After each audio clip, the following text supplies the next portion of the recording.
The Marmalade Factory Murders, a Hercule Poirot Mystery, Chapter 1, Sweet Beginnings at Hartwell's. The village of Marsh Cone lay tucked into a fold of the Kentish Weald, so small and so pleased with itself that it had, for over a century, been known chiefly for one thing: the marmalade that came out of the low red brick buildings on its eastern edge. On a warm evening in early September, the air over the village carried its usual perfume of burnt sugar and orange peel, a smell so constant that the people of Marsh Cone had long since stopped noticing it, the way a man stops noticing the ticking of his own clock. It was this smell that greeted the guests arriving at Hartwell House for the 40th anniversary of Hartwell's Preserves, the firm founded by old Josiah Hartwell and now presided over, with a good deal more vanity than his father had ever shown, by Mr. Edmund Hartwell. Edmund stood at the top of the stone steps to receive his guests, a broad, florid man of 60, with silver hair oiled flat against his skull, and a habit of clasping his hands behind his back, as though perpetually inspecting a factory floor. He had built the firm from a modest concern supplying 3 counties into one, whose jars sat on breakfast tables from Edinburgh to Cairo, and he wished everyone at the anniversary dinner to understand this, preferably more than once. 40 years, he was saying to the vicar, who had heard the figure 3 times already, and not a single batch spoiled by carelessness. That is discipline, Reverend. That is what my father taught me, and what I mean to teach my children, though I confess the lesson does not always take. He said this last with a glance toward the drawing-room window, where his son Rupert could be seen laughing rather too loudly at some joke of his own making, a glass of his father's best sherry already emptied, and a second one following it. Rupert Hartwell was 31, handsome in the soft, unfinished way of a man who has never had to work for anything, and it was generally understood in Marsh Cone that he owed money to persons considerably less patient than his father. He caught the vicar's eye through the glass and raised his glass in a mocking little salute, as if he knew precisely what was being said of him and found it amusing rather than wounding. Not far from him stood his half-sister, Cynthia Hartwell, a slender young woman of 26, with her father's sharp grey eyes and none of his love of an audience. Cynthia had trained as a chemist in London, a fact her father mentioned with pride to strangers and with faint unease to himself, and now ran the firm's small testing laboratory, where she tasted and measured and adjusted the great vats of fruit and sugar with a precision that the older workers still found faintly unnatural in a woman.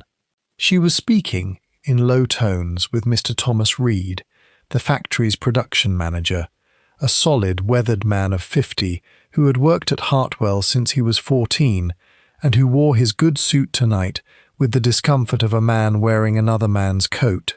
"He means to sell the Seville recipe," Cynthia was saying, not troubling to keep the anger from her voice. "I had it from Finch, though he pretended he hadn't meant to tell me. 40 years, and he'll hand our formula to Percival Grant as though it were a parcel of old newspapers." "Your father built this firm," Reed said carefully. "He may do with it as he pleases. He may do as he pleases with the money. The recipe is not only his to give away. My grandfather perfected that formula. Half the men on the factory floor learned their trade making it." She stopped herself, glancing round, and softened her voice further. "Forgive me, Mr. Reed. It is not your burden. It is rather more mine than you might think, Miss Cynthia," Reed said, and there was something in his tone, quickly suppressed, that might, in a more attentive listener, have given pause. Across the room, Edmund's second wife, Beatrice, moved among the guests with the easy grace of a woman 20 years younger than her husband and considerably more at home in company. She was handsome still, dark-haired, with a way of tilting her head when she listened that made men feel they had said something clever. She paused beside Dr. Alaric Whitmore, the family physician, and the two exchanged a look that lasted perhaps 1 second longer than doctor and patient's wife customarily exchange, though no one in the crowded room appeared to notice it. No one, that is, except Miss Elspeth Vane, Edmund's private secretary, who noticed it because she made a business of noticing everything that concerned Edmund Hartwell, and who set down her glass rather more firmly than the moment required. Elspeth was 34, precise, unmarried, and had kept Edmund's diary and correspondence for 11 years, with a devotion that the servants below stairs had long ago decided was not entirely professional in nature. The dinner itself was a triumph of the kind Edmund Hartwell most enjoyed. 8 courses, a good deal of the firm's own preserved fruit worked cunningly into the pudding, and a toast, proposed by Edmund himself, since he trusted no one else to do it justice, to the next 40 years of Hartwell's, and to loyalty, which I value above all else in this world, and which I have learned, to my sorrow, is rarer than any fruit that comes to us from Seville. It was a curious thing to say, and more than one guest at the long table noted it, and noted too the direction of Edmund's gaze as he said it, a gaze that travelled, slow and deliberate, from his son to his accountant, Mr. Aldous Finch, who had gone rather pale over his soup, and came at last to rest, briefly and unreadably, upon Thomas Reed. No one remarked upon it aloud. It was not, after all, the custom in Marsh Colne to remark upon things aloud. But before the evening was finished, at least 4 persons at that table had privately concluded that Edmund Hartwell knew something he had not yet chosen to reveal, and one of them had already begun, in the quiet recesses of a mind unused to such thoughts, to consider what might be done about it. "Quick heads up, detectives! I've put together an exclusive collection of mystery stories created especially for my biggest fans. These are brand new cases you won't find on YouTube. If you love clever clues, shocking twists, and impossible mysteries, check the pinned comment or the description to get your copy. Now, let's jump into today's case. Chapter 2: A Bitter Batch. The letter arrived on a Tuesday, tucked among the ordinary post. Invoices from the sugar merchants in Bristol, a query from a grocer in Leeds about a delayed shipment, and a single plain envelope addressed to Edmund Hartwell, ESQ. In block capitals that betrayed no hand in particular, Elspeth Vane opened it along with the rest, as was her habit, and found inside a single sheet of cheap paper bearing 4 lines, unsigned. You have grown careless with what does not belong to you. A man who feeds sweetness to the world ought to consider what bitterness he has stored up for himself. Ask Reed about the vats, ask Finch about the books, and ask your wife where she spends her Thursday afternoons. Elspeth read it twice, her face giving away nothing, and then carried it in to Edmund's study without comment, laying it upon the blotter as she laid everything else. Edmund read it standing, his jaw working, and then folded it once, sharply, and put it in his waistcoat pocket. "Some disgruntled workman," he said, though his voice lacked conviction, "or a rival's mischief. Grant would stoop to worse, I don't doubt, if he thought it would frighten me into a lower price. Shall I telephone the police, sir?" "Certainly not. I will not have the constabulary tramping through my factory over an anonymous scribble. I shall deal with it myself." He looked at her, and something in his expression softened, just slightly, in the way it did only for her. "You needn't trouble yourself over it, Elspeth."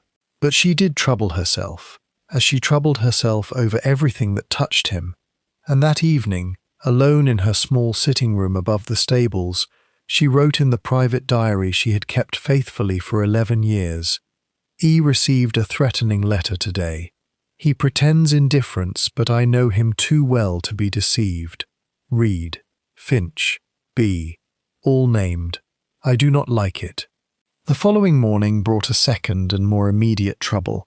of a kind Hartwell's had not seen in living memory.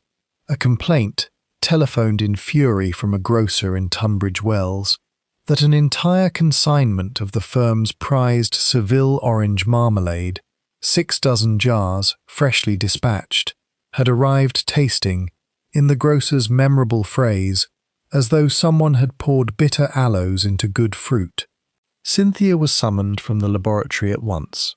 She tested 3 jars from the returned batch with the swift, unhesitating competence that was, whatever else might be said of her, entirely genuine, and confirmed within the hour that the marmalade had indeed been adulterated, not spoiled by accident, but deliberately, with a quantity of quinine sulfate sufficient to render it unpalatable but not, she was careful to note, in any degree dangerous. Someone did this on purpose, she told her father, standing in his study with the offending jar still in her hand. Quinine does not find its way into a copper vat by chance, father. Someone measured it. One of the girls on the cooling line, perhaps, with a grudge over her wages, Edmund said, though he said it without looking at her, turning instead to the window that overlooked the factory yard. Or someone with a grudge over something a good deal larger than wages, Cynthia said quietly, and left him to his thoughts. The batch in question, it transpired upon examination of the production ledgers, had been prepared on the night shift 3 days previous, a shift supervised, as it happened, by Thomas Reed himself, though Reed pointed out with some heat that a dozen men had access to that vat room between 6 in the evening and 6 the next morning, and that he could no more youch for every hour of it than he could youch for the weather.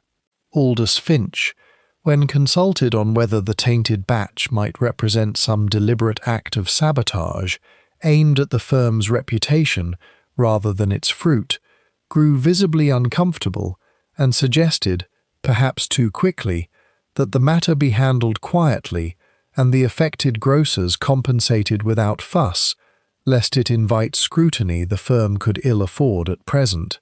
Edmund did not ask him what he meant by scrutiny, though the words hung in the room a moment longer than was comfortable, and Finch, a small, stooped man with ink-stained fingers and the permanently apologetic manner of one who has spent 30 years adding other men's columns, left the study, looking rather more grey than when he had entered it. That night, unable to sleep, Edmund Hartwell walked alone through the darkened factory, as he sometimes did when a matter weighed on him, past the great copper-preserving vats, standing cold and silent in rows like sleeping elephants, past the cooling room where tomorrow's jars stood waiting in their crates, and out into the small ornamental garden behind the works office, where his gardener grew, among other things that Edmund had never troubled to learn the names of, a hedge of flowering oleander that had been there since his father's time, prized for its glossy leaves and pink blossom and entirely unremarked upon by anyone as being anything other than decorative. He stood there some time in the cool night air, turning the anonymous letter over in his coat pocket, and if he suspected, even faintly, that the bitterness poured into his marmalade and the bitterness named in his letter were the first small tremors of something a great deal worse to come, he confided this suspicion to no one, a silence that would, within the week, cost him everything. Chapter 3. The night the whistle didn't blow.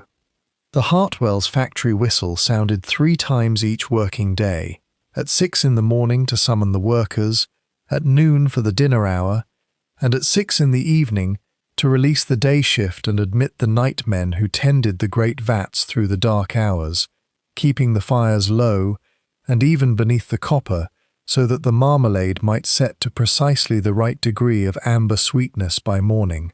It was this last whistle, or rather its silence, that first told Thomas Reed something was wrong. He had arrived, as was his custom, at 5:45 on the Friday morning to oversee the changeover, and had found the night watchman, old Barham, standing outside the vat room door in evident distress, unwilling to go back inside and unable quite to explain why. "It's Mr. Hartwell, sir," Barham said, when Reed pressed him. "In the number 2 vat. I went in to check the fires at 5, same as always, and—" He stopped and would say no more, only pointed. What Reed found in the vat room he would describe, weeks later, to a magistrate's court in terms so carefully controlled that it was evident he had rehearsed them many times in the interval, as though rehearsal were the only way to survive the memory intact. Edmund Hartwell lay half in and half out of the great copper vat marked number 2, the vat that had stood empty and merely warm overnight, awaiting the morning's first boiling of fruit. He was dead, and had evidently been dead some hours, his head and shoulders within the vat itself, his legs trailing over the iron rim onto the tiled floor, in an attitude that suggested, at first glance, nothing more sinister than a tired man overbalancing while inspecting the empty vessel and striking his head upon the copper rim as he fell.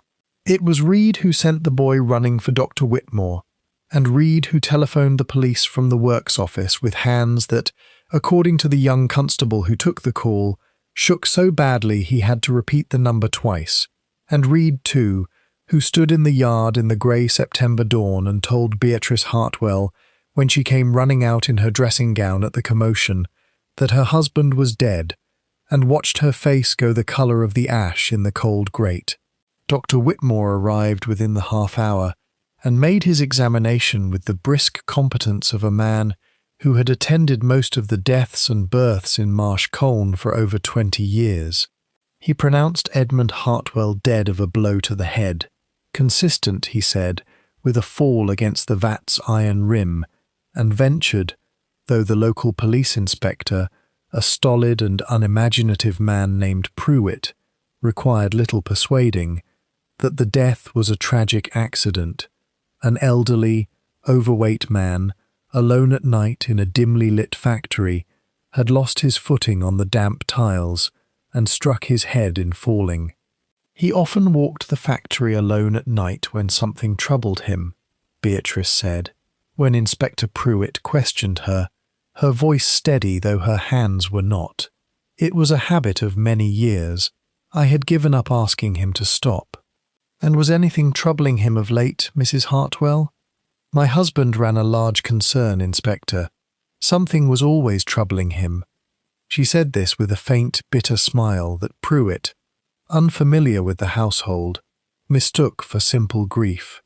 It was left to Cynthia, arriving at the factory an hour later, and finding the vat room sealed, and the whole works standing idle for the first time in living memory, to ask the question that Pruitt had not thought to ask, and that Dr. Whitmore, for reasons of his own, had not thought it wise to raise.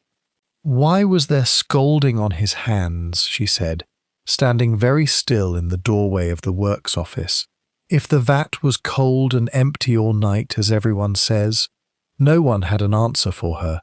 Dr. Whitmore, when pressed, allowed that there had indeed been a mark upon the dead man's right palm consistent with a burn, though a slight and shallow one, and suggested it might have been sustained days earlier and gone unremarked, as burns commonly did about a man who worked, even nominally, in a preserving factory. Cynthia did not believe this explanation, and said so, quietly but with a firmness that surprised even herself, to Thomas Reed, who had gone very pale at her question, and who answered, after a pause that lasted rather too long to be entirely natural, that he could not account for it either. That evening, with her father not yet cold in the small mortuary at Tunbridge Wells, and with Inspector Pruitt already speaking of accidental death, and inquests concluded within the week, Cynthia Hartwell sat down at the writing desk in her father's study, a room she had rarely entered without his permission while he lived, and found herself entering now with a strange, unhappy freedom, and began a letter to the one man she had heard her father mention, on more than one occasion, and always with grudging admiration, as possessing an intellect equal to any puzzle, a small, fastidious Belgian detective by the name of Hercule Poirot. Chapter 4. A Belgian arrives at Marche-Colne, Hercule. Poirot arrived at Marche-Colne station on the Monday afternoon train, a small, egg-headed figure, impeccably dressed for a visit to the country, in a manner that the country itself found faintly comic, his patent leather shoes wholly unsuited to the muddy lane leading up to Hartwell House, and his magnificent moustaches drawing the frank stares of the porters. He had received Cynthia Hartwell's letter 3 days after her father's death, a letter that had struck him, reading it in his London flat over a cup of tisane, as a document of considerable intelligence poorly served by its writer's evident emotion.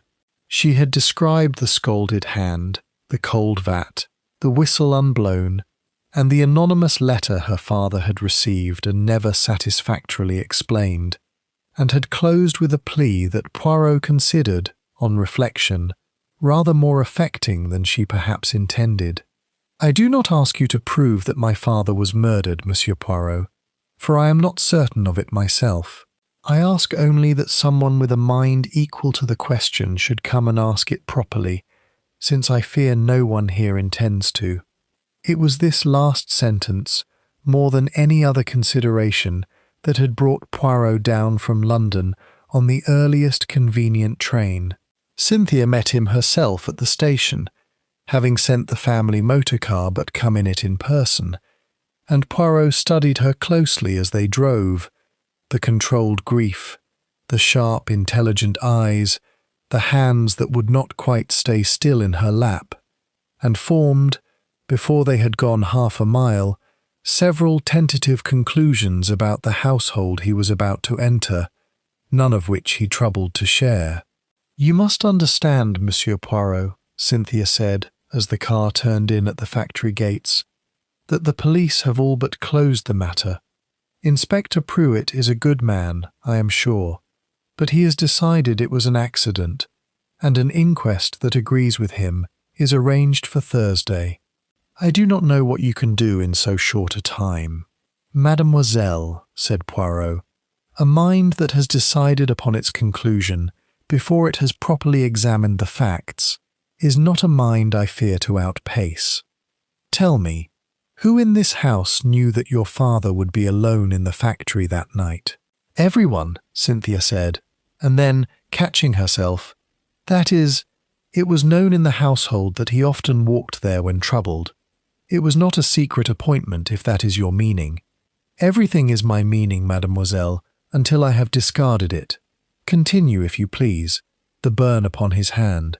Where precisely was it, and how did the good doctor account for it?"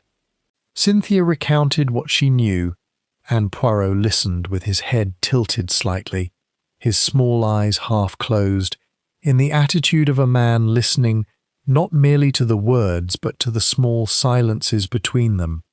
And by the time the car drew up before Hartwell House, he had asked, in his careful, faintly accented English, some dozen further questions about the anonymous letter, about the tainted marmalade, about the exact hour at which the whistle should have sounded and had not.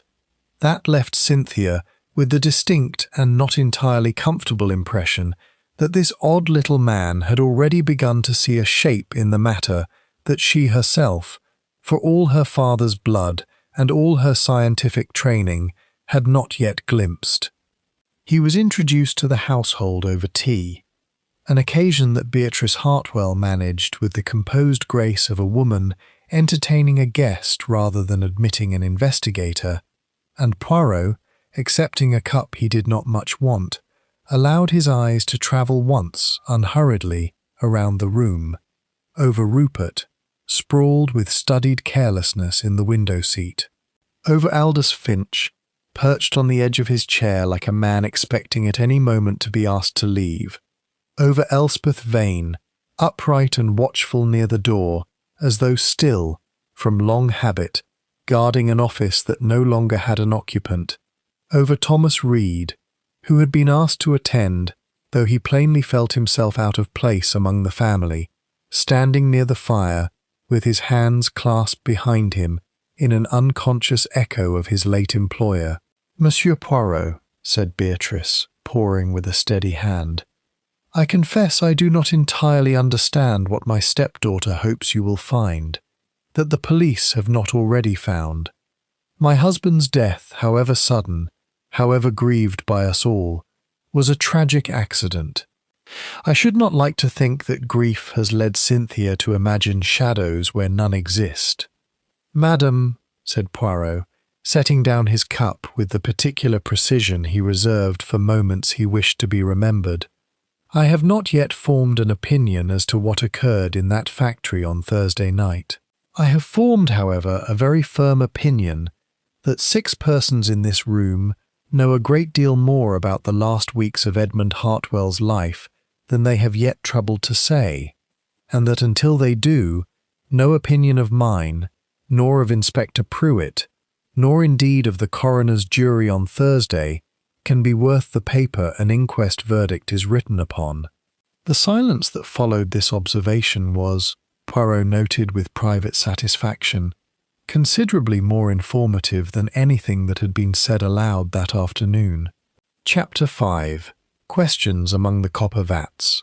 Poirot's method, as he explained to Inspector Pruitt over a somewhat frosty breakfast the following morning, was not to hurry the truth, but to allow each person to reveal, in the ordinary course of conversation, rather more than they intended. "You will forgive me, monsieur," said Pruitt, who plainly regarded the small Belgian as an unwelcome and faintly ridiculous complication, "but I have 20 years in this district, and I know an accident when I see one. A stout man, alone, at night, on wet tiles. It is not a mystery. It is a coroner's arithmetic." "And yet," said Poirot mildly, "the coroner's arithmetic does not account for a scalded hand upon a man who fell against a cold vat. Arithmetic, Inspector, is a wonderful thing, provided one has first counted correctly. He spent that morning in the vat room itself, where the tiles had been scrubbed, but not, he noted with satisfaction, scrubbed so thoroughly as to remove every trace of interest to a patient eye. He examined the rim of vat number 2 with a small magnifying glass produced from his waistcoat, noted the position in which the body had lain, paced the distance from the vat to the door through which the night watchman Barham had entered, and questioned Barham himself at considerable length about the precise hour of his rounds, the state of the lighting, and whether he had, on the night in question, noticed anything at all unusual, a smell, a sound, a door ajar that ought to have been locked. Barham, an old man made nervous by the attention, could offer little beyond what he had already told the police, save for one detail that Poirot alone thought to draw out of him, that Mr. Hartwell had, on the several occasions Barham had encountered him on his night walks in past months, invariably carried with him a small silver travelling flask, from which he would take tea, being, as Edmund had once remarked to Barham with the confiding air of an employer to a faithful old retainer, a poor sleeper and fonder of a hot cup at midnight than any doctor would approve. "And on the night he died," said Poirot, very quietly, "was this flask found upon him?" Barham did not know. Poirot made a note. He interviewed Thomas Reed next, in the small office off the vat room that Reed used for his production records, and found the man guarded in a manner that interested Poirot considerably. Not the guardedness of an ordinary witness reluctant to gossip about his employer's family, but something closer, Poirot thought, to the caution of a man carefully rehearsing which of several truths he intended to tell. "You supervised the night shift that prepared the tainted batch of marmalade, Monsieur Reed." "I did, sir, though I've told the inspector already. A dozen men had access to that vat besides myself." "Naturellement. And you were fond of your employer?" Reed hesitated, the smallest fraction of a second, but Poirot's ear, tuned by long practice to precisely such fractions, caught it as surely as a conductor catches a single instrument out of tune. "I respected Mr. Hartwell. He built a fine firm." "That is not," said Poirot gently, "quite the question I asked, monsieur, but I will not press you upon it this morning. Tell me instead of the oleander in the garden. It is, I am told, a plant of some antiquity upon this property." Reed's face, which had remained composed through questions about vats and shifts and murdered employers, changed at this, a swift, involuntary flicker of something that might have been alarm, before he answered, in a voice too carefully level, that the hedge had stood there since old Josiah Hartwell's day, and that he himself took some pride in tending the garden in his spare hours, having a fondness for growing things that the factory work did not otherwise satisfy. "A fondness for growing things," Poirot repeated, as though turning the phrase over to examine its underside. "That is a charming hobby, Monsieur Reed. Tell me, does a man who is fond of growing things generally know a good deal about which of them are sweet, and which are bitter, and which are, how shall I say it, actively unwise to bring indoors?" Reed did not answer this at once, and when he did, it was only to say that he had work to attend to, the factory having stood idle 2 days already, at considerable cost to the firm, and that he hoped Monsieur Poirot would excuse him. Poirot excused him with a small bow, and watched him go with an expression that Hastings, had he been present, would have recognized at once as the look Poirot wore when a thread he had been following had, quite suddenly, revealed itself to be considerably more promising than the tangle around it. He spent the remainder of the morning with Miss Elspeth Vane, going through Edmund Hartwell's correspondence of the preceding month, and it was there, folded inside a ledger of business letters where it had evidently been placed for safe-keeping rather than for hiding, that Poirot found the anonymous letter Cynthia had described, and read, with close attention, its 4 accusing lines, twice. "You did not think to give this to the police, mademoiselle? Mr. Hartwell told me himself he would deal with it privately," Elspeth said, her composure, for the first time since Poirot's arrival, showing a hairline crack. "It was not my place to overrule him. I have only ever done as he instructed me, Monsieur Poirot, in 11 years of service. And I do not think," she added, with sudden and unexpected feeling, "that anyone in this house valued that instruction so highly as I did."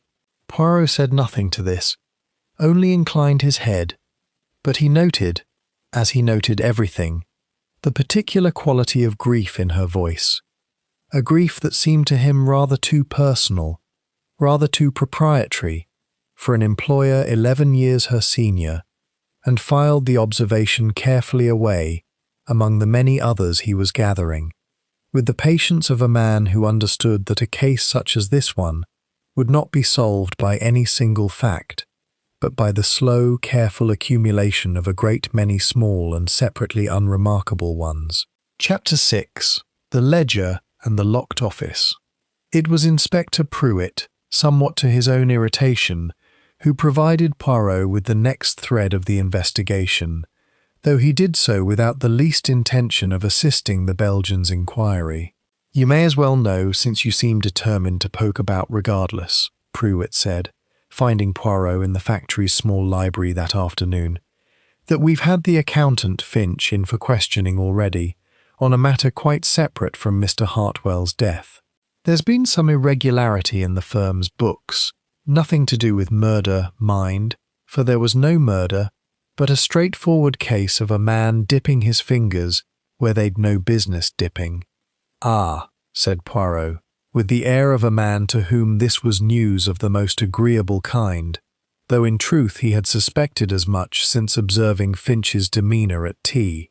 "And how much, Inspector, has Monsieur Finch dipped, as you so colourfully put it?" Pruitt, who could see no harm in sharing information that he considered wholly irrelevant to the accidental death he was certain he was investigating, told him, "Some £1,100, diverted over 3 years through a series of falsified supplier invoices, discovered only because Cynthia Hartwell, going through her father's papers in the days after his death, had noticed a discrepancy in the sugar accounts and, being a woman with a scientist's eye for numbers that did not add correctly, had pursued it until it led her to Finch's desk. Poirot found Aldous Finch that evening in the small, cramped office that had been his domain for 30 years, surrounded by ledgers stacked in towers that seemed, to Poirot's orderly eye, to reflect rather too accurately the state of the man's conscience. Finch was pale, his collar wilted, his ink-stained fingers trembling very slightly as he closed the ledger before him. "I did not kill him, Monsieur Poirot, whatever the inspector may suspect. I have not accused you, monsieur. I have only come to ask why a man who has served a firm honestly for 30 years should, in the last 3, begin to serve it rather less honestly." Finch's composure, thin already, gave way entirely. He spoke, in the halting manner of a man long unaccustomed to confession, of a wife's long illness, of doctor's bills that had mounted faster than his salary could meet them, of a first small diversion of funds intended only to be temporary, and of the slow, familiar horror of discovering that a debt once begun does not easily end itself. And did Monsieur Hartwell know of this? He knew. Finch's voice was barely audible.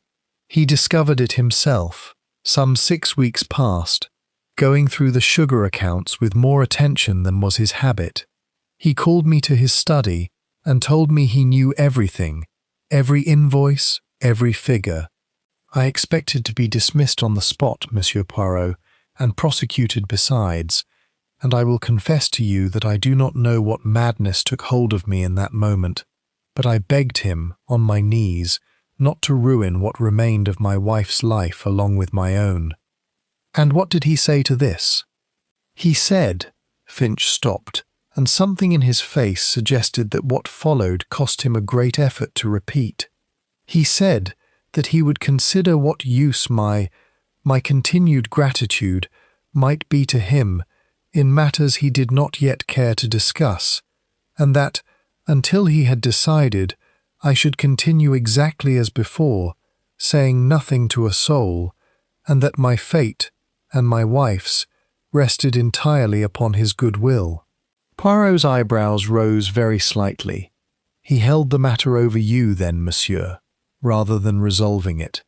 He held everything over everyone, Monsieur Poirot, Finch said, with sudden bitterness that seemed to surprise even himself. I do not say this to excuse what I did. I say it because I do not think you will understand this family, or this factory, until you understand that Edmund Hartwell did not forgive debts. He collected them and kept them, like a man keeping specimens in jars, against the day he might have use for them. It was a striking image, and one that Poirot turned over with considerable interest as he walked back through the darkening factory yard that evening. A man who kept his knowledge of others' weaknesses as carefully catalogued as his firm kept its recipes, waiting, patient as any preserving process, for the moment each specimen might prove useful. Such a man, Poirot reflected, accumulated a very particular kind of wealth, and a very particular kind of danger to himself, for those who are collected in this manner do not, as a rule, remain content forever to sit quietly upon the shelf.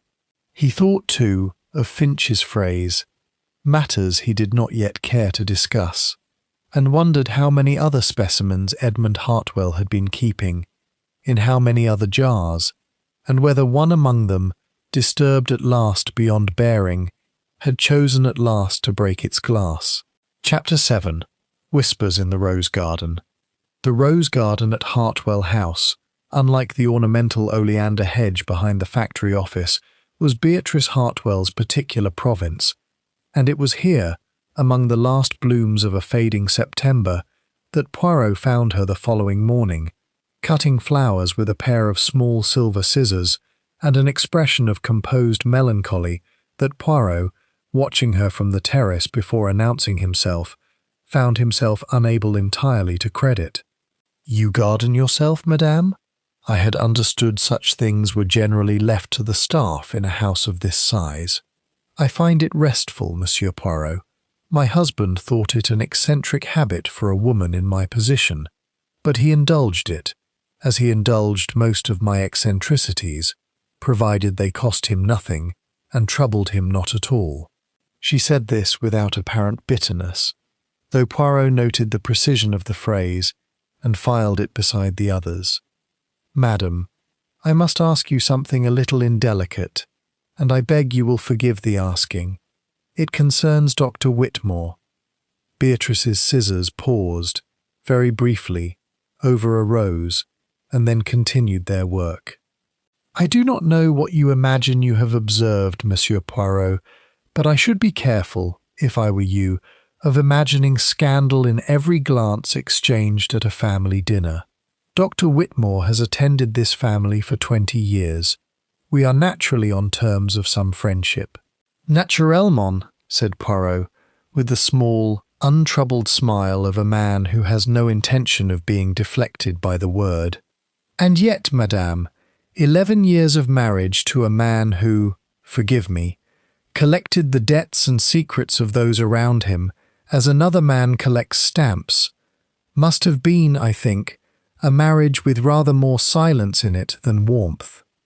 It would not surprise me greatly to learn that a woman in such a marriage had found friendship, as you call it, of a particular comfort elsewhere. For a long moment Beatrice said nothing, and when she spoke again it was with the flat, exhausted honesty of a woman too tired to continue a performance she had grown weary of giving. Very well, Monsieur Poirot, since you are determined to have it plainly, yes, Alaric Whitmore and I have been close for some years now, though I will not use uglier words than that for what has been, on both sides, a good deal more tenderness than either of us found within our own marriages. Edmund knew, he had known for some time, I believe, though he chose, in his own peculiar fashion, not to act upon the knowledge. Why, madame, do you suppose he chose silence when you tell me he was not, by nature, a forgiving man? Because silence suited him better than a scandal that would have cost him the appearance of the happy, settled household he liked to present at his anniversary dinners, Beatrice said, with the first real bitterness Poirot had yet heard from her. And because, I have no doubt, he preferred to hold the knowledge in reserve, as he held everything else, against some future use. He told me as much himself, not a fortnight before his death, that he knew of Alaric, and that I should do well to remember it, the next time I felt inclined to press him on the matter of my own settlement, or Rupert's debts, or anything else that might have required him to part with money he preferred to keep. And did this arrangement content you, madame? Nothing about my marriage contented me, Monsieur Poirot, and I will not pretend otherwise to you, since you have plainly seen through every pretence I might offer. But I did not kill my husband. I had, God knows, less reason to wish him dead than to wish him merely more generous, and a dead husband's fortune, as it happens, comes to me rather less freely than a living husband's allowance, since his will, as you will doubtless discover before very much longer, for I understand the solicitor is to read it on Friday, leaves the great bulk of everything to Cynthia and to the firm itself, and only a modest annuity to me. This was, Poirot reflected as he left her among her roses, either a remarkably candid confession from an innocent woman, or a remarkably clever one from a guilty woman, who understood that the appearance of candour was itself the most effective shield available to her, and he was obliged to admit, walking back toward the house in the pale autumn sunshine, that he did not yet know which. He thought of Dr. Whitmore, too, and of the burn upon a dead man's hand that the doctor had been so quick to explain away as old and unremarkable, and wondered whether a physician's tenderness for his patient's wife might not, in certain circumstances, extend also to a physician's tenderness for the truth. Chapter 8. The Recipe for Betrayal. The name of Percival Grant had been mentioned to Poirot on several occasions already, by Cynthia with undisguised contempt, and by Finch, in passing, as the rival to whom Edmund had apparently proposed to sell the firm's most treasured formula. But it was not until the Wednesday that Poirot met the man himself, having arranged, through a discreet telephone call, an interview at the small hotel in Tunbridge Wells, where Grant was, it transpired, presently staying. Percival Grant proved to be a large, jovial, expensively dressed man of perhaps 55, proprietor of Grant & Sons Preserves, a firm considerably larger than Hartwell's, and possessed, by Grant's own cheerful admission, of ambitions considerably larger still. "I won't pretend to grieve for Edmund Hartwell more than the occasion strictly requires, Monsieur Poirot," Grant said, over a whisky he had ordered without offering one to his guest. "We were rivals of 30 years' standing, and rivals, in my experience, rarely love one another, whatever they may say at each other's funerals. But I did not kill him, if that is what brings you to my hotel, and I should think it very poor business sense if I had, since his death has thrown the one arrangement I actually wanted into considerable doubt." "You refer, monsieur, to the sale of the Seville orange recipe?" Grant's eyebrows rose, evidently surprised that Poirot had come already so well informed. "Just so. Edmund approached me himself, some 2 months back, with a proposal to sell me the formula outright, the precise ratios, the particular curing process his father had developed, the whole secret that has kept Hartwell's Seville ahead of every imitator in the trade for 40 years. I offered him a very handsome sum, Monsieur Poirot, handsome enough that I confess I was astonished he should consider parting with it at all, given how the firm had always traded on that one recipe above all others. And why, in your understanding, did he consider it? He never told me his reasons, and I did not think it my place to ask a man his motives when he was offering to hand me exactly what I wanted, but I formed my own impression, for what it is worth." Grant leaned forward, warming, despite himself, to the pleasure of gossip. "I formed the impression that Edmund Hartwell had grown tired of his own children, Monsieur Poirot." He spoke of Rupert with real contempt. A wastrel, he called him once, not fit to be trusted with a public house, let alone a factory. And of Cynthia, with something I can only call resentment, though she is, by every account I have heard, the one member of his family with any real aptitude for the business.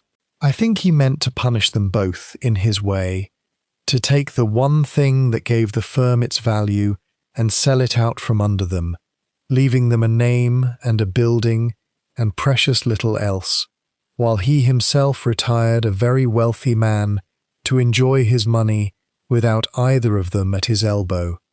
This was, Poirot reflected, an interpretation that fit rather too neatly with what he had already gathered of Edmund Hartwell's character, a man who collected debts and secrets as instruments of power, and who might very plausibly have come, in his last months, to regard even his own children as merely 2 more specimens requiring careful management. Had the sale been concluded, monsieur, before his death? No, we were to finalize terms this very week. As it happens, I had an appointment in my diary for Friday next, at his study, to sign the papers.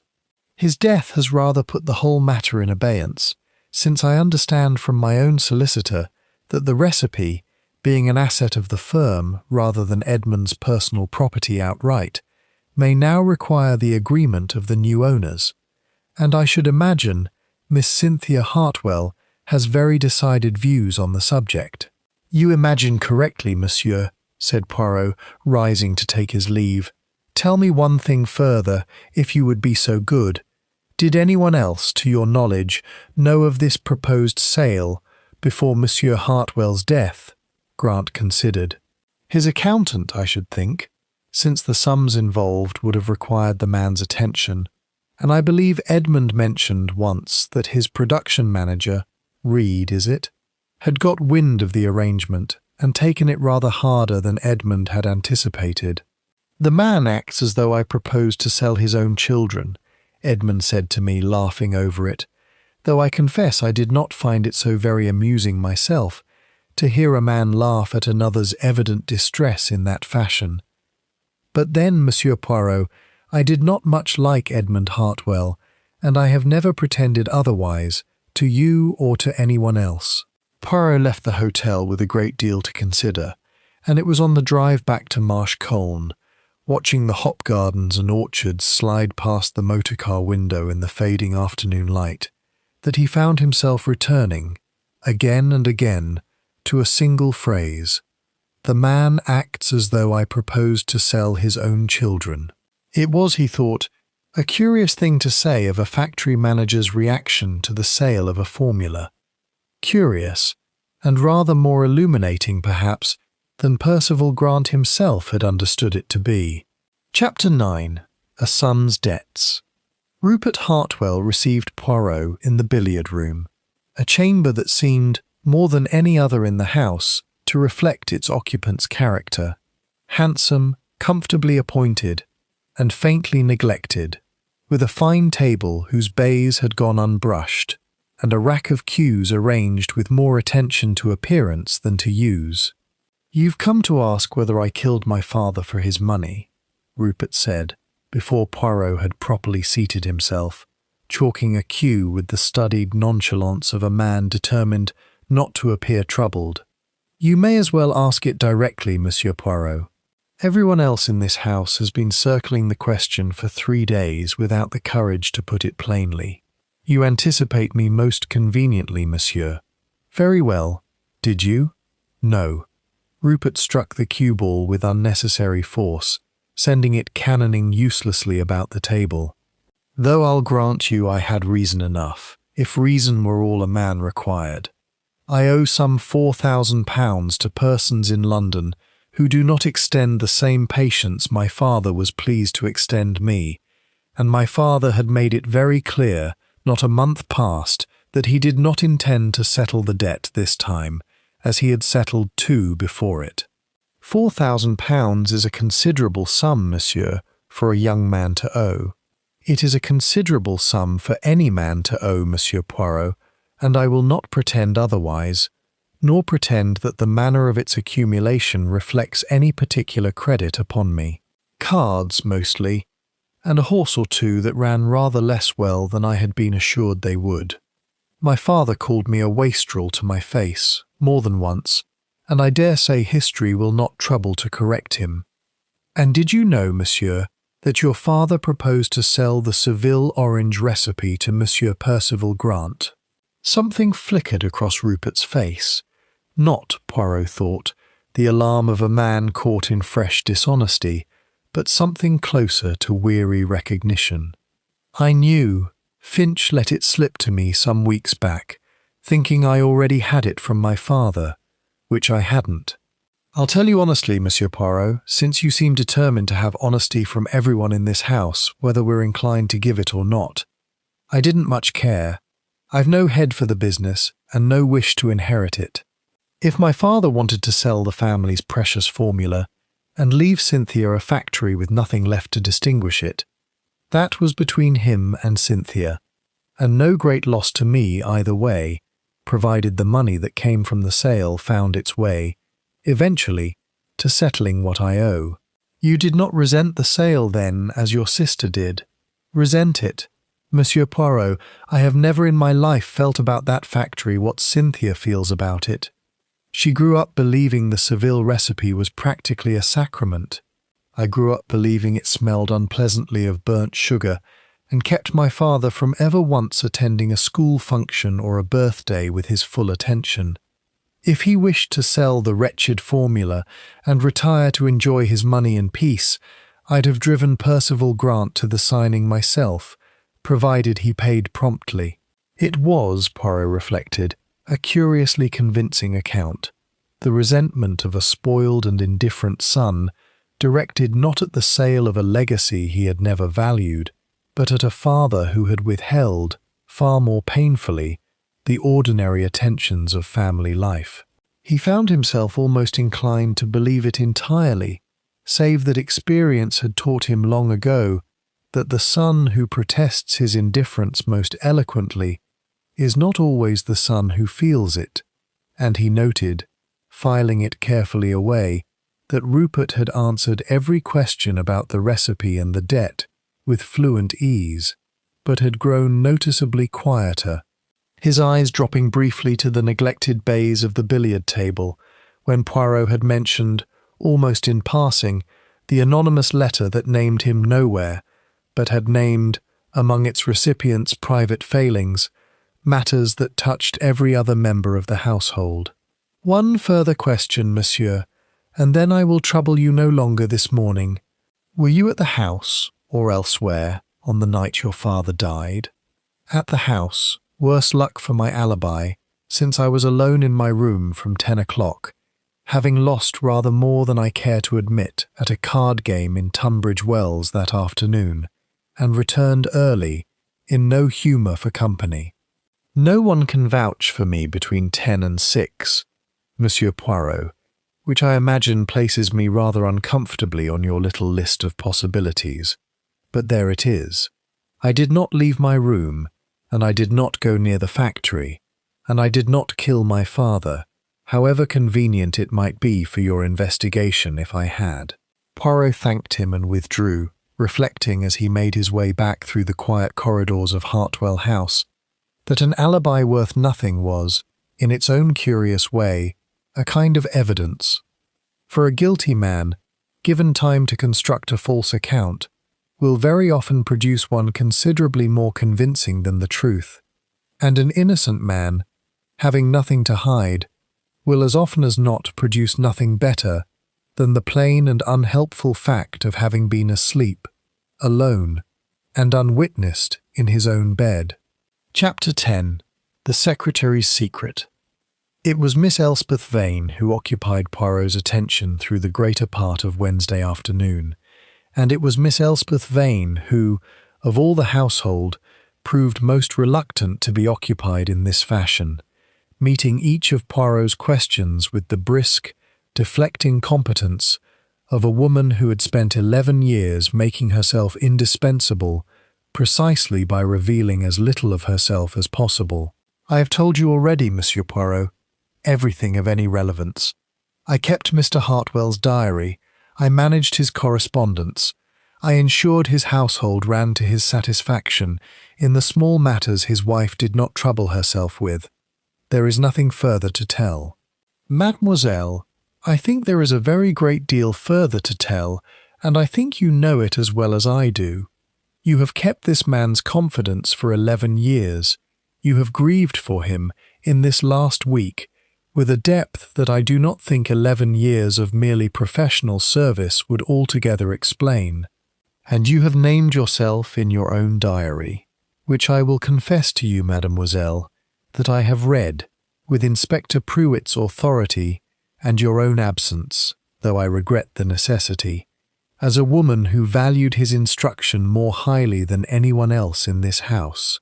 Elspeth's composure, held so carefully through 3 days of questioning, gave way at last, not into tears. She was not, Poirot judged, a woman given easily to tears, but into a kind of controlled, bitter honesty that seemed almost a relief to her, as though she had carried the pretence a very long way, and welcomed, despite herself, the chance to set it down.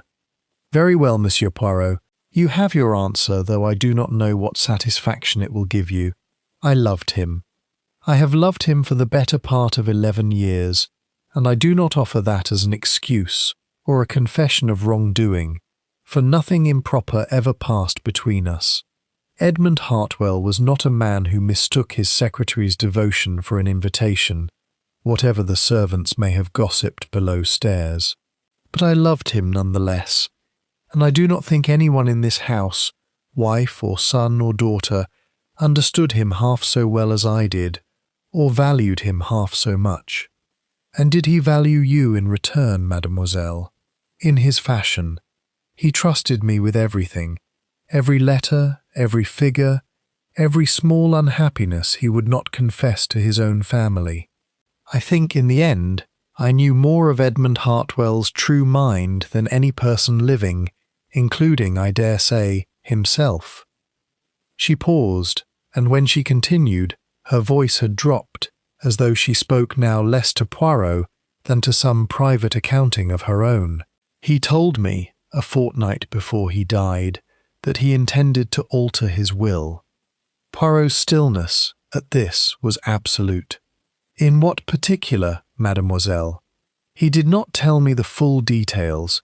He was drafting the changes himself, with his solicitor, and had not yet finalized them.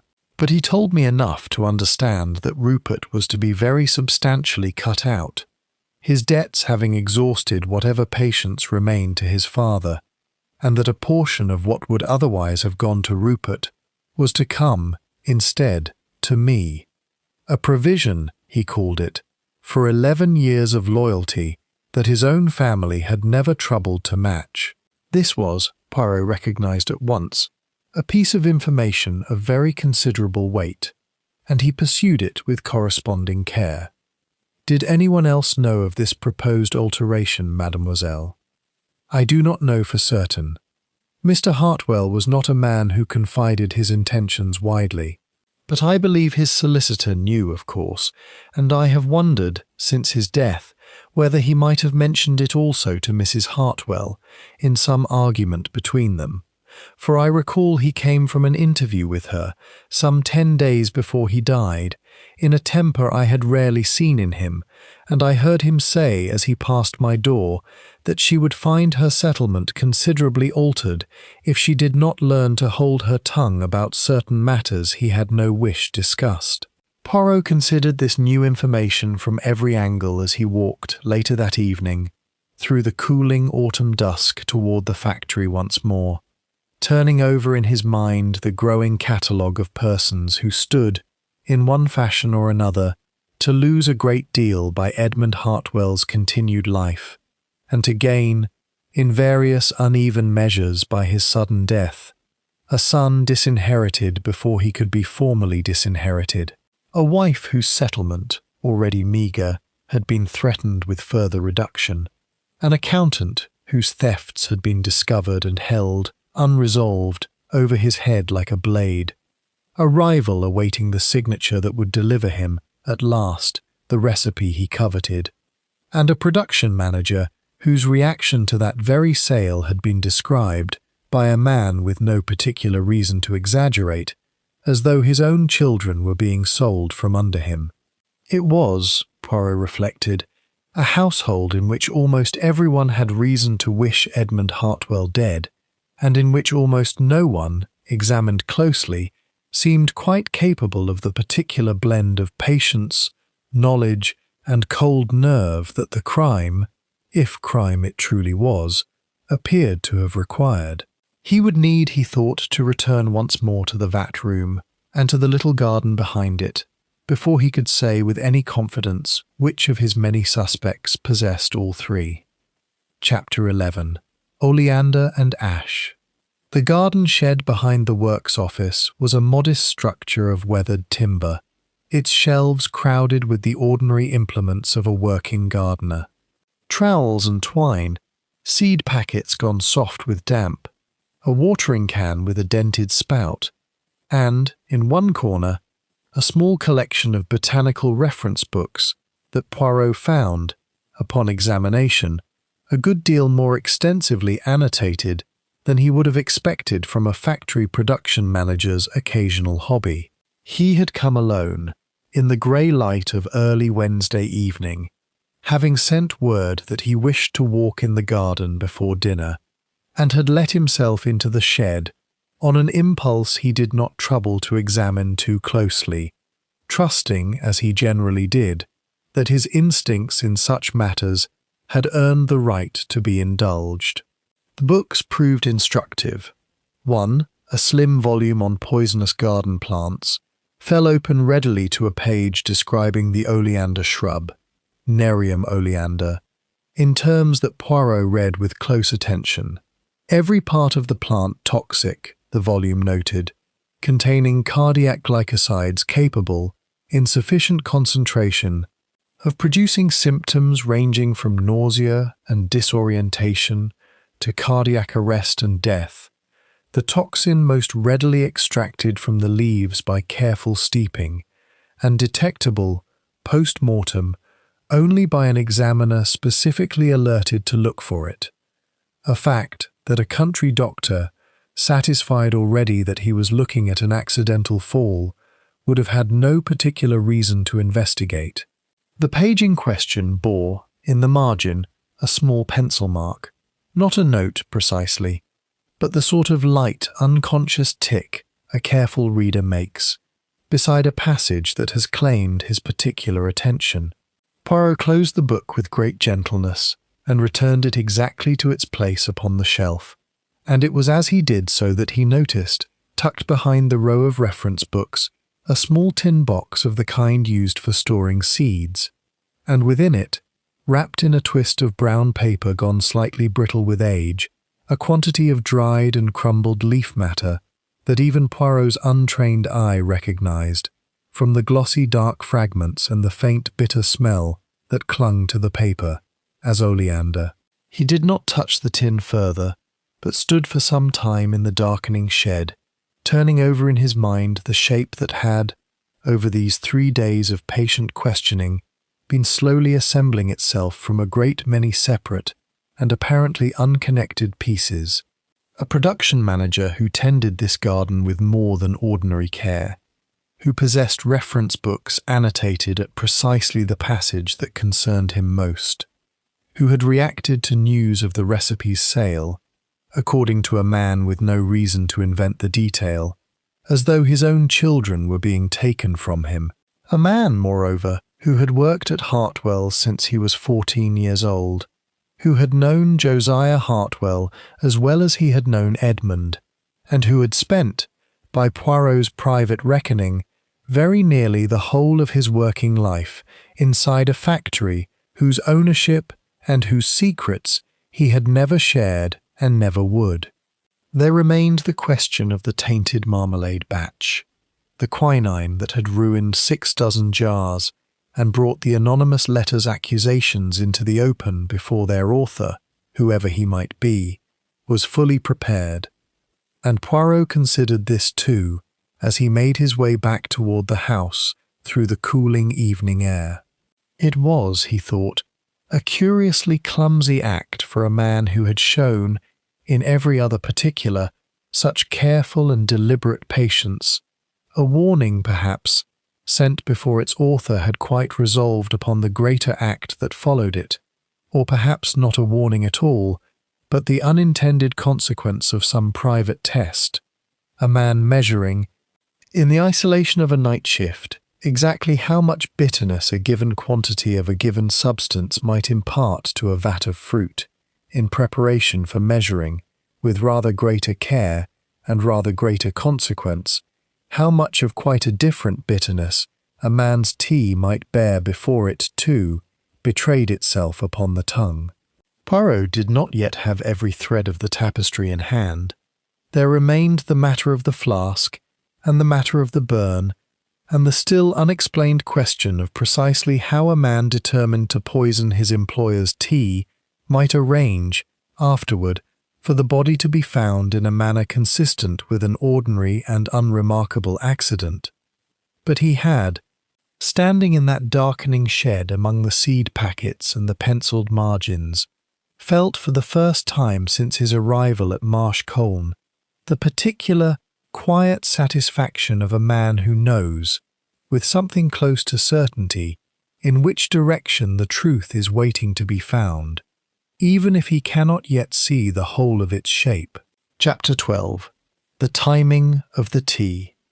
It was the silver travelling flask, missing from among the dead man's effects, that occupied Poirot through the whole of Thursday morning, and it was Dr. Whitmore, cornered at last in his own consulting room in the village, who supplied the detail that Poirot had been waiting, with mounting impatience, to hear confirmed.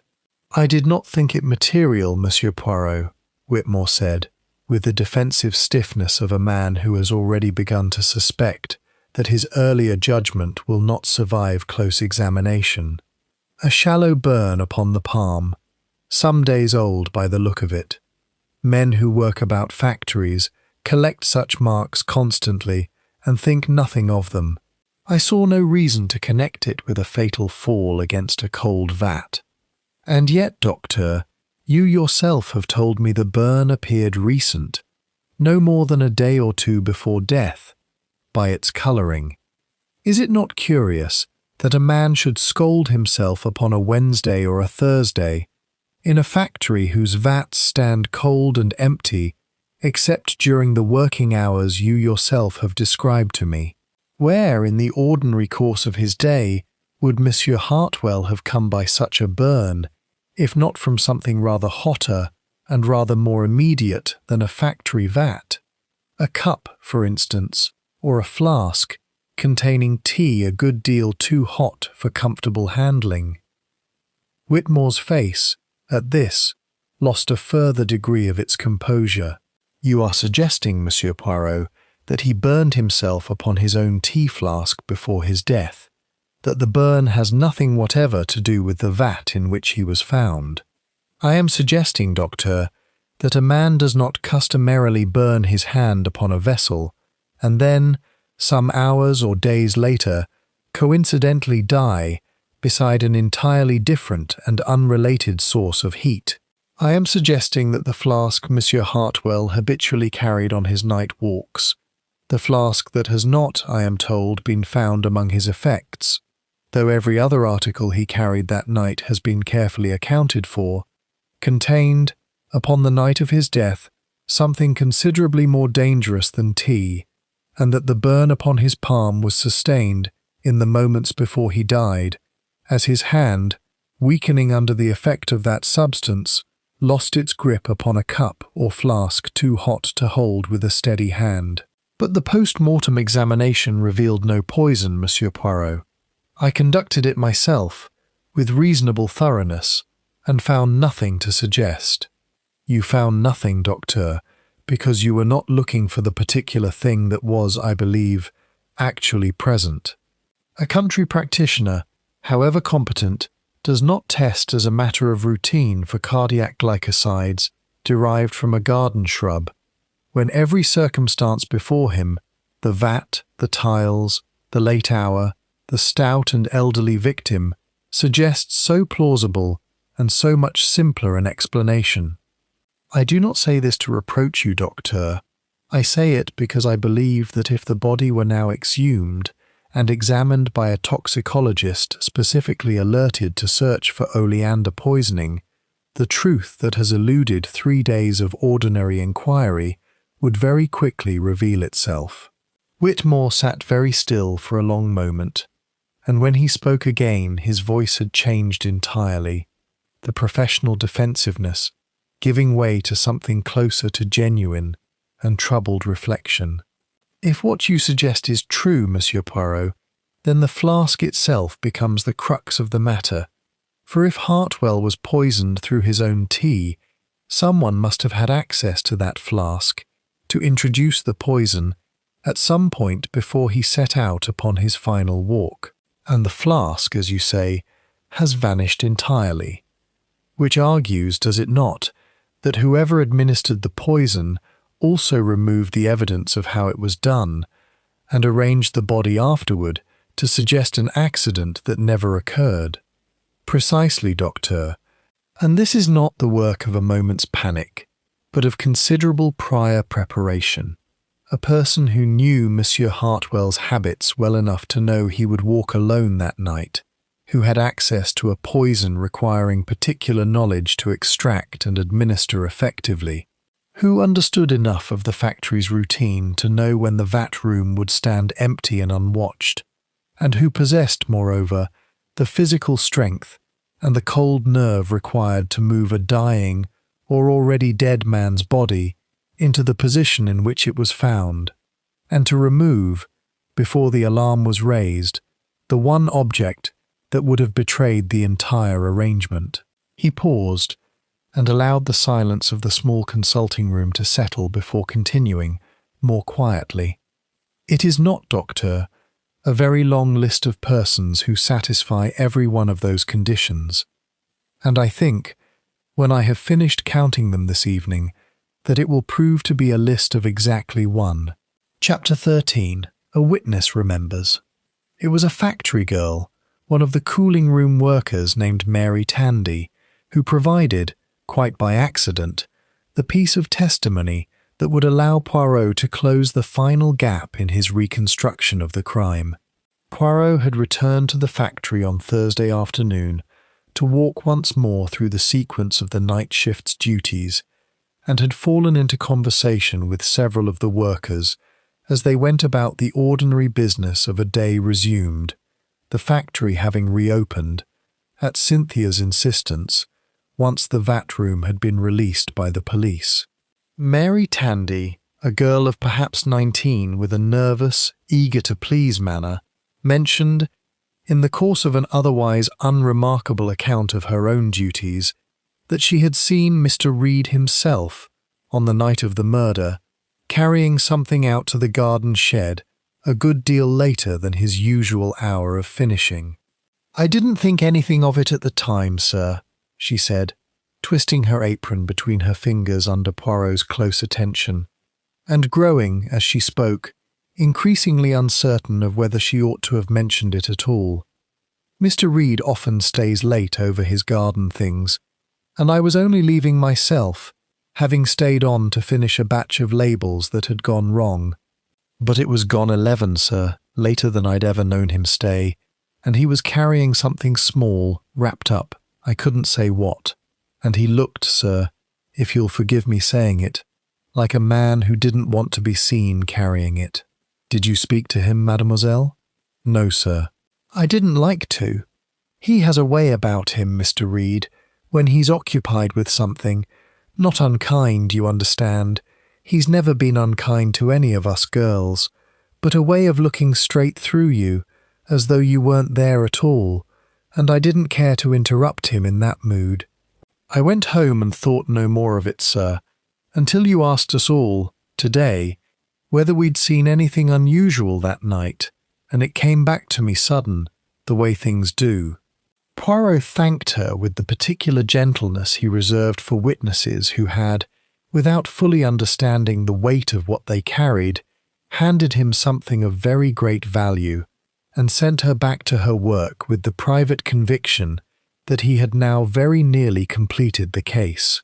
The moment came, however, from an unexpected quarter that same evening, when Thomas Reed himself, summoned once more to the small office off the vat room where Poirot had first questioned him, arrived looking so changed from the guarded, composed man of 3 days previous that Poirot understood at once the confrontation he had been patiently building toward had, in some sense, already half occurred within Reed's own conscience before a single further question was asked. "You know," Reed said, before Poirot had spoken a word, sinking into the chair opposite with the exhausted finality of a man setting down a burden he could no longer carry. "I've watched you these 3 days, Monsieur Poirot, going about your quiet questions, and I think I've known since the second day, that you would arrive here in the end. I am not, whatever else I may be, a stupid man, and I did not imagine that a mind such as yours would be satisfied forever with Inspector Pruitt's arithmetic. You are correct, monsieur, that I have arrived very nearly at the end of my inquiry, but I would rather hear the remainder from your own lips than construct it entirely from inference, if you are willing to give it." Reed was silent for a long moment, his hands, the same weathered hands Poirot had watched clasped so carefully behind his back at every previous interview, now resting, open and unguarded, upon his knees. When he spoke at last, his voice had none of the caution it had carried through every earlier conversation, only a kind of quiet, exhausted grief that Poirot had encountered before, in other cases, in other men who had done a terrible thing for reasons they themselves had once believed, with complete sincerity, to be just. "I loved this factory before Edmund Hartwell ever thought to sell a jar of it, beyond 3 counties, Monsieur Poirot. I have given it 36 years, near enough my whole life, since I was 14 years old and my own father worked the vats before me, and his father's brother before that. There are men on this floor tonight whose grandfathers worked beside mine, and Edmund Hartwell was going to sell the one thing that made this place worth 36 years of any man's life, to a stranger who cared for nothing but the profit in it, and leave the rest of us, every man and woman who has given this factory their whole working lives, with nothing but an empty name on a jar that would mean, within 5 years, nothing at all. He stopped, and Poirot, watching him, said nothing, understanding that the confession, now begun, required no further prompting to reach its inevitable end. Chapter 14. The Weight of Loyalty. I did not plan it, not at the first, Reed said, his eyes fixed on some point beyond Poirot's shoulder, as though he watched the events of the past weeks replaying themselves upon the office wall. When Finch let it slip that Hartwell meant to sell the recipe, I went to him myself and asked him plainly whether it was true, and he told me, laughing, Monsieur Poirot, as though the whole matter were a fine joke, that it was, and that I should mind my own concerns, which were the running of his vats, and not the running of his business. I said things to him that night I should not have said to any employer, and he told me, before I left his study, that a man who could not hold his tongue about matters beyond his station might find himself without a place at Hartwell's altogether, recipe or no recipe. And it was after this interview, monsieur, that you began to consider a different course. I told myself at first that I only wished to frighten him, to show him what bitterness felt like, since he seemed to have forgotten it, sitting in his fine house counting the money Grant would pay him. I know the old formulas, Monsieur Poirot, better than any man living save perhaps Miss Cynthia herself, and I know a small quantity of quinine, added at the right stage of the boiling, would ruin a batch without harming a soul who tasted it. I meant it only as a warning, a foolish, small warning, that he could not simply do as he pleased with what other men had given their lives to build, without some consequence following. He paused. And I wrote the letter too, though I have been ashamed of it every day since. I meant it to frighten him into caution.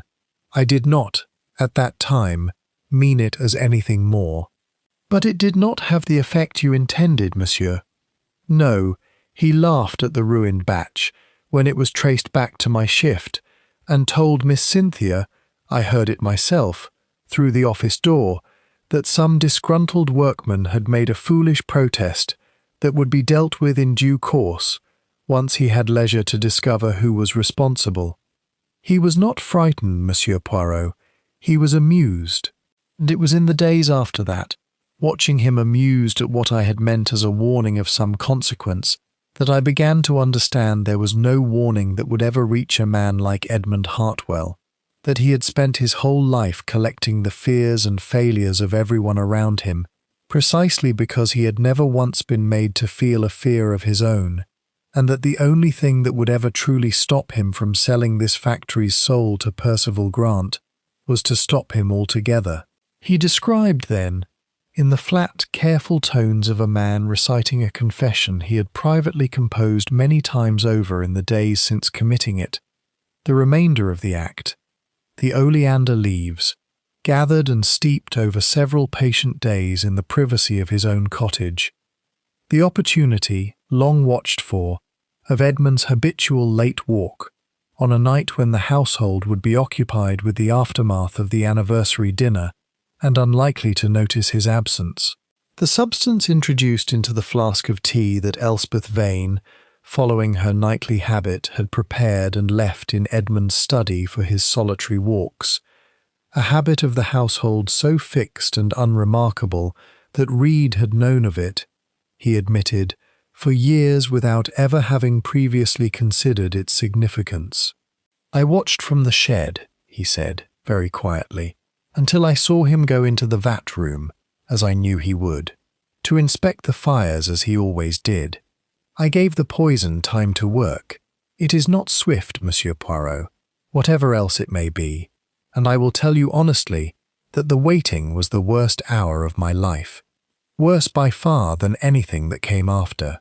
When I went in, he was already past speaking, though not yet past knowing, I think, what was happening to him, and I have asked myself every night since whether that knowledge was a mercy or a cruelty, and I have found no answer that lets me sleep. And the flask, monsieur?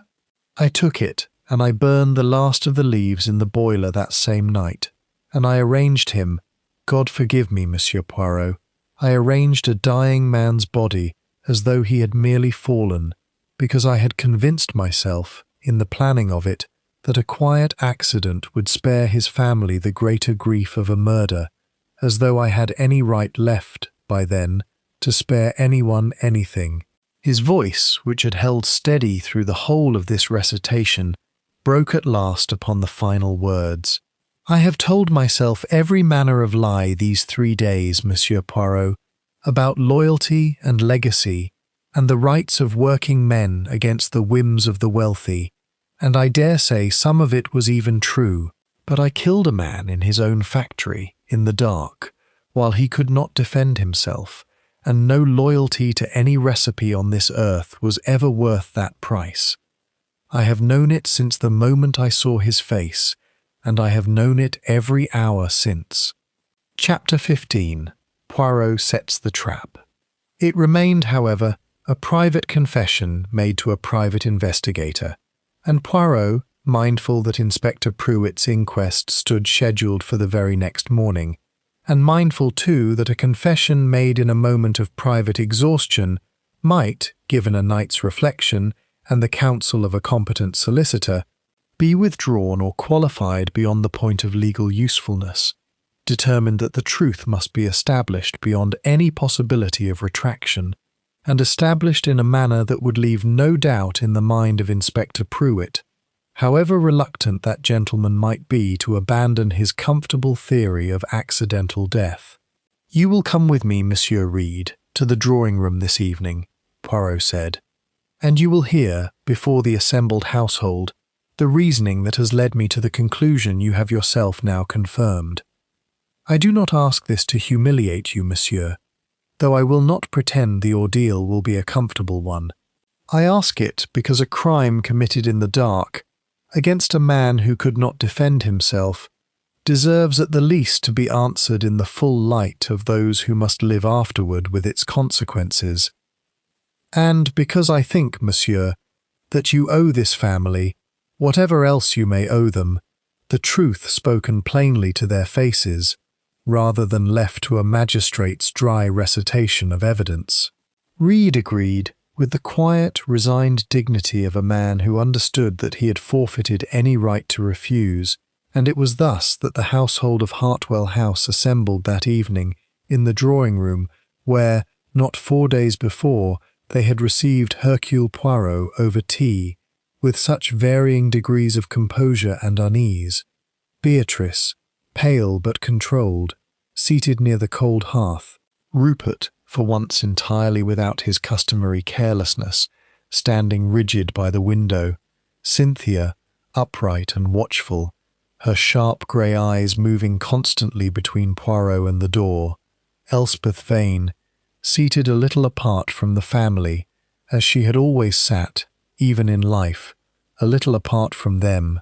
Aldous Finch, twisting his ink-stained hands together, with the nervous energy of a man uncertain whether he was about to be exposed or exonerated, and Inspector Pruitt himself, summoned by Poirot's insistent telephone call, and plainly still unconvinced that the evening's proceedings would yield anything beyond an eccentric foreigner's theatrical fancy.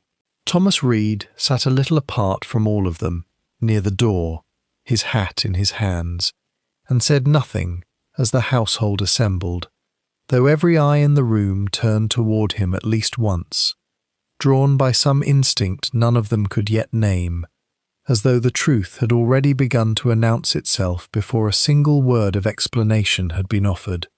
"Mesdames, messieurs," Poirot began, rising to stand before the cold hearth with the small, precise dignity that Hastings, in other cases, had come to recognize as the herald of a performance Poirot had been privately rehearsing with considerable satisfaction. "I have been in this house 4 days, and in that time I have heard a very great deal that each of you would, I think, have preferred to keep entirely private. I have heard of debts, and of affections misplaced, and of thefts committed under the pressure of a sick wife's mounting bills, and of a will that would have altered the fortunes of nearly everyone in this room.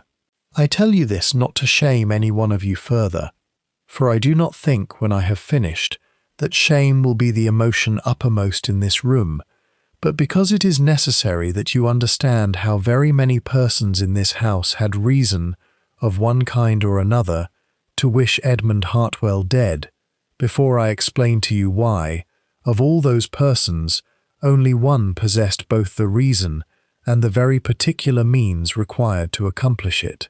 He paused, allowing the weight of the room's collective attention to settle fully upon him, and then continued, in the unhurried, methodical tones of a man laying out, piece by careful piece, a case he had built with the patience of 36 years applied, in the compression of 4 days, to a single, terrible question. Chapter 16. The Reveal, Part 1.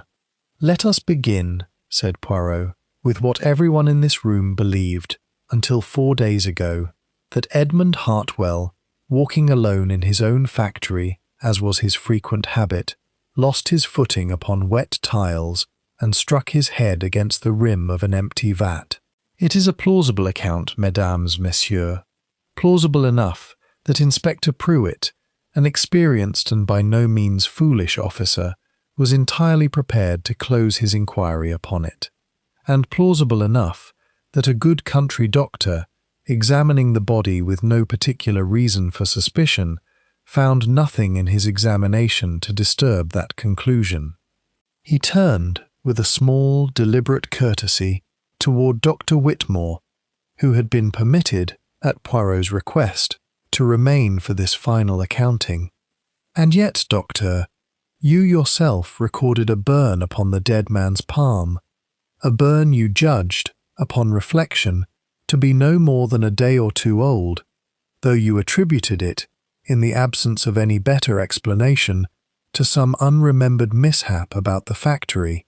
I put it to you, and to this room, that the true explanation is a good deal simpler and a good deal more terrible, that Monsieur Hartwell burned his hand upon his own travelling flask, in the final minutes of his life, as the poison already working within him robbed his fingers of their strength to hold a familiar vessel steady."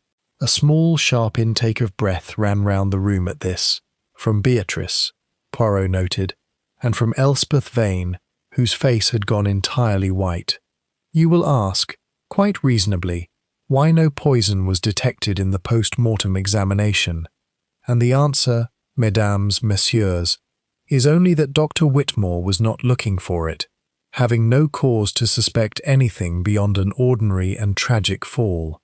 But I have learned, in the course of my inquiries this week, of a hedge of oleander growing in the ornamental garden behind this very factory, a plant, as any careful reader of botanical reference books will confirm, whose every part contains a poison capable in sufficient concentration of stopping a man's heart within a few hours of ingestion, and whose presence, unless specifically sought, would escape the notice of any examiner satisfied already with a simpler explanation.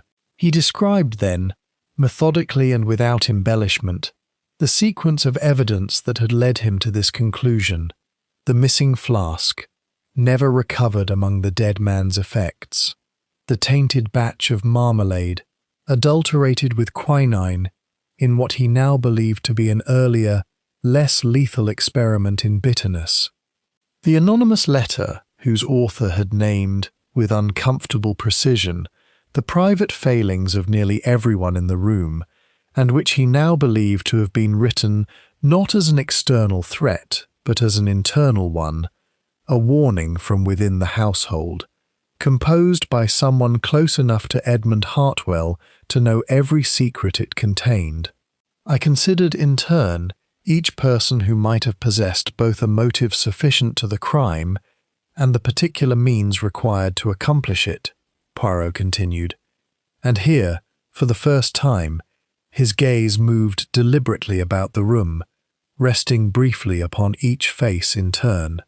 Madame Hartwell, whose settlement stood to be reduced, and whose private attachment to Dr. Whitmore her husband had held over her as a threat.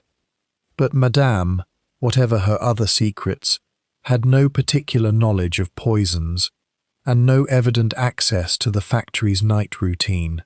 Monsieur Rupert, disinherited in all but the final signature, but a young man who had, by his own admission, spent the fatal night alone and unwitnessed in his own bed, and who possessed, moreover, no discernible knowledge of the garden or its dangerous cultivations. Monsieur Finch, whose thefts Edmund Hartwell held over him like a blade, but a man whose fear of exposure, however genuine, does not translate readily into the cold, patient nerve that this crime required, and who possessed, in any case, no particular acquaintance with the factory's after-hours routines. Mademoiselle Vane, who loved him more faithfully than any other person in this house, and who stood by his own recent intention to benefit very substantially from an altered will. But Mademoiselle's devotion, whatever else it may have obscured, was not, I think, the devotion of a woman capable of poisoning the very hand she had served so faithfully for 11 years, and I do not believe, mesdames, messieurs, that grief such as I have witnessed in her these 4 days can be so perfectly performed by any actress, however accomplished. He paused and let the silence stretch a moment longer before continuing, his voice dropping to a quieter, graver register. There remained one person in this house, or rather, one person attached to this factory, though not, in the strictest sense, to this house, who possessed every element the crime required, in full and sufficient measure. Chapter 17. The Reveal, Part 2. Thomas Reed, said Poirot, turning at last to face him directly, has given 36 years of his life to this factory, a devotion that began before Edmund Hartwell himself had come of age to inherit it, a devotion passed down, as he told me himself, from his own father before him.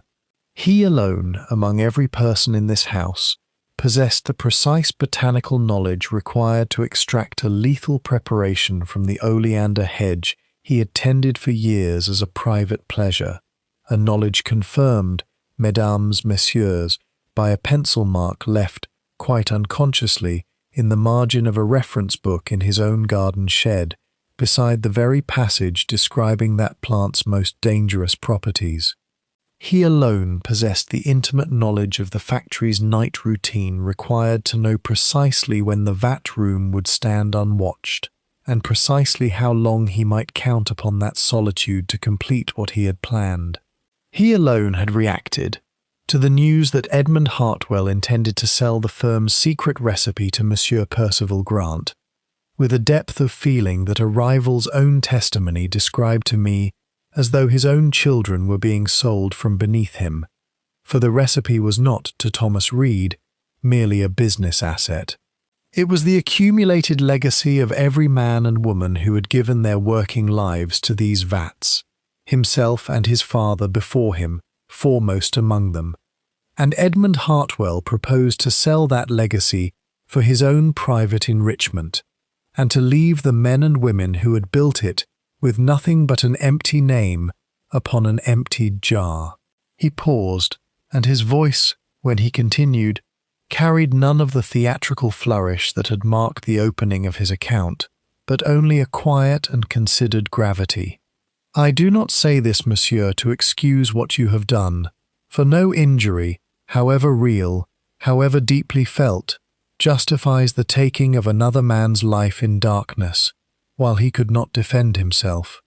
But I think this room ought to understand, before the law takes its proper course, that you did not kill from greed, as another man in your position might have done, nor from simple malice, but from a conviction, mistaken and terrible in its consequences, but not, I think, entirely without its own tragic honesty, that you were the last protector of something precious that everyone else in this house had grown willing to sell.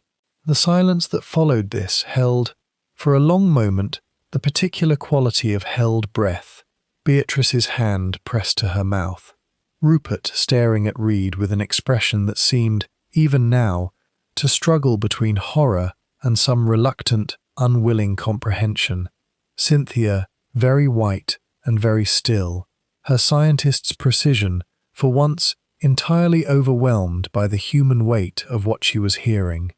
It was Reed himself who broke the silence, rising slowly from his chair, his hat still clutched in both hands, and addressing not Poirot but the room at large, in the flat, exhausted voice of a man laying down, at last, a burden he had carried alone for 4 unbearable days.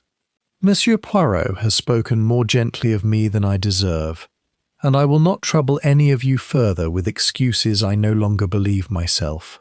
I poisoned Edmund Hartwell's tea with oleander, I gathered and prepared with my own hands, and I arranged his body afterward to look as though he had merely fallen, and I have not slept a single full night since. I do not ask forgiveness of this family, for I do not think I have earned the right to ask it. I ask only that Inspector Pruitt do his duty, and that I be allowed to answer for what I have done without further delay. For I confess, I have found these 4 days of silence a good deal harder to bear than I expect the consequence that follows them to be. Inspector Pruitt, who had listened to the whole of Poirot's account with the slowly dawning discomfort of a man watching his own confident theory dismantled piece by careful piece, rose at last and crossed the room to Reed's side, his earlier scepticism entirely gone from his manner, replaced by the sober, procedural gravity of an officer about to perform the most serious duty of his career. "Thomas Reed," he said, "I am arresting you for the murder of Edmund Hartwell, and I must caution you that anything you now say may be given in evidence." Reed inclined his head once, in a gesture that held, even now, something of the quiet dignity with which he had conducted himself through 36 years of honest labour before 4 days of desperate concealment had briefly and fatally overtaken it, and allowed himself, without protest, to be led from the room. Chapter 18. The Little Grey Cells at Rest. Poirot took his leave of Hartwell House the following afternoon, the inquest postponed indefinitely pending the outcome of Reed's trial, and the household left to reassemble itself, as households must, around the sudden and irreversible absence of the man who had, for better and for worse, held every one of its members in his particular grip for so many years.